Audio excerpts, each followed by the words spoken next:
Hello，大家好，现在是早上11点32分，我们来看一下这只大众银行，可以看到它已经从顶部这一边开始往下掉了，这顶部呢也是对应之前的这些历史的筹码阻力线，也对应这个套牢盘。它现在已经是跌破了这个 POC， 跌破了所有的筹码阻力线，紫色线、蓝色线、灰色线都已经跌破了，也跌破了这个整个的筹码峰或者是套牢盘。唯一没有跌破的就是底下的这一个筹码峰跟这个200天均线。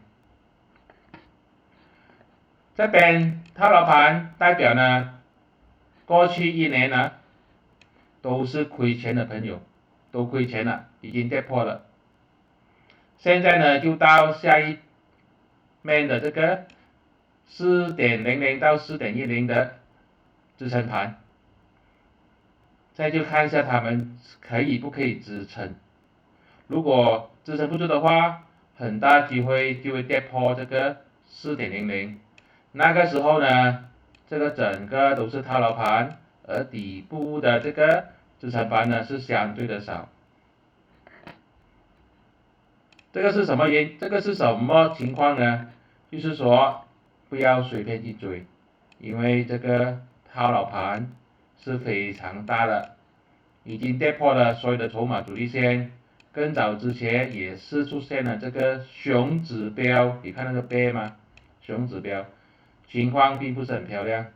下一个支撑就是4.08这条线，也就是这个套牢盘的最低价。跌破的话，下一个就是4.00，200天均线，再跌破，这个就很惨了。这个就是我对大众银行、宝贝 bank 的一些看法，并没有任何的买卖建议。